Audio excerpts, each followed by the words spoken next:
የተወደዳችሁና የተከበራችሁ ምእመናን የቤተ ክርስቲያናችን አንጋፋ ተወዳጅ ዘመናዊ ሽሬ ወንድማችን መምህራችንን መምህር ዘላለም ወንድሙን የምንዘክርበት የ5 ደቂቃ መርሃ ግብር ይኖረናል። አቡነ ገብረ መንፈስ ቅዱስ ሰዎችን የሚያድኑት ከሥጋ ደዌ ብቻ አልነበረም፣ ከነፍስ ደዌ የሚያድኑ ነበር። ከአምልኮተ ጣዖት፣ ከጥርጥር፣ ከክህደት፣ ከኃጢአት ደዌም ያድኑ ነበረ። እግዚአብሔር ጸጋውን ስለሰጣቸው እንዲህ አድርገው እየተመላለሱ በ562 ዘመናቸው በመጋቢት 5 ቀን በምድረ ከብድ በክብር አርፈዋል። ክቡር ሞቱ ለጻድቅ በቅድመ እግዚአብሔር እንደሚል የጻድቅ ሞት በእግዚአብሔር ፊት የከበረ ነው ይላል መዝሙር 115 ቁጥር 6 ላይ። ለምን በሥጋ ቢሞት በነፍስ አይሞትም? አንድ ጊዜ ቢሞት ሁለተኛ አይሞትም። ጻድቅ በሥጋ ቢሞት ቢቀበር ቢፈርስ ቢበሰብስ ሞቶ ተቀብሮ ፈርሶ በስብሶ አይቀርም። የጻድቃን ሞታቸው ሕይወታቸው ነው። የጻድቃን ሞታቸው እረፍታቸው ነው።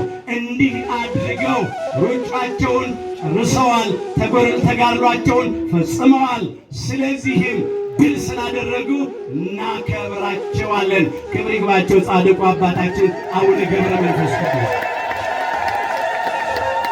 በአቡነ ገብረ መንፈስ ቅዱስ አምላክ ስም ብለን በጻድቁ ስም ድሆችን ከተቀበልን የጻድቁ ዋጋ እንወስዳለን፣ እናገኛለን። የጻድቃን ዋጋ ምንድን ነው? ከገቡ መውጣት፣ ካገኙ ማጣት የሌለባት፣ በሰው ዓይን ያልታየች፣ በሰው ልብ ያልታሰበች፣ በሰው ጆሮ ያልተሰማች እግዚአብሔር ለወዳጆቹ ያዘጋጃት ርስተ መንግሥተ ሰማያትን መውረስ ነው። አንደኛ ቆሮንቶስ ምዕራፍ 2 ቁጥር 9 ላይ ተመዝግቧል። በሰው ዓይን ያልታየች አለ፣ ገና አልተገለጠችም።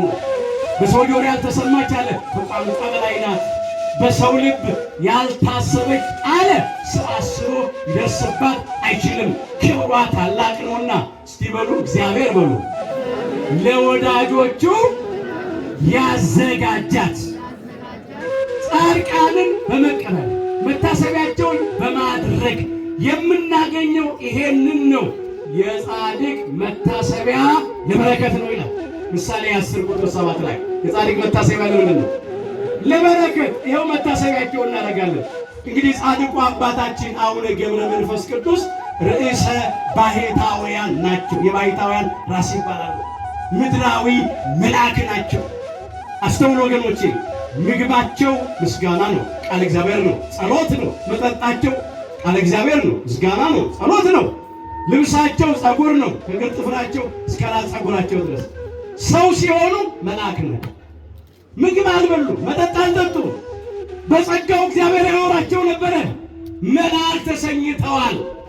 ምስጋና ብቻ ስለነበረባቸው ከሴት ርቀው ንጽሕና ቅድስናቸውን ጠብቀው ስለኖሩ ምድራዊ መልአክ ተብለዋል። አቡነ ገብረ መንፈስ ቅዱስ እንዲህ ነው ተመላልሰው ያለፉት። አሁን ከእሳቸው ሕይወት ምን እንማርኛ? ታሪክ ተርከን ብቻ እንዳንለያይ ጥቂት ነገር ላንሳና ትምህርቱን ለጠቅለለው ወደ ራሳችን ሕይወት እናምጣው። ጻድቁ አባታችን አቡነ ገብረ መንፈስ ቅዱስ ሃይማኖታቸውን አጽንተው የኖሩት፣ እኛም ሃይማኖታችንን አጽንተን እንድንኖር እግዚአብሔር ይርዳን። ምግባራቸውን አጽንተው የኖሩት፣ እኛም በምግባር እንድንመላለስ አምላካችን እግዚአብሔር ይርዳን። የጻድቅ መታሰቢያ ለዘላለም ይኖራል። መዝሙር 111 ቁጥር 6 በእውነት ጻድቃንን ቅዱሳንን ሰማዕታትን እግዚአብሔርን ባለሟሎች መታሰቢያቸውን እያደረግን በቃል ኪዳናቸው እየተማመንን እንድንኖር በቸርነቱ ይርዳን።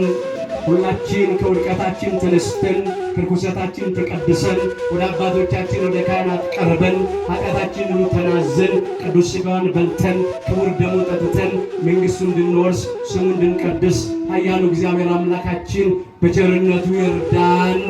የሁላችንንም መጨረሻችን አምላካችን እግዚአብሔር በቸርነቱ ያሳምርልን። ይኸው በቃል ኪዳናችሁ ብዙ እየተፈወሰ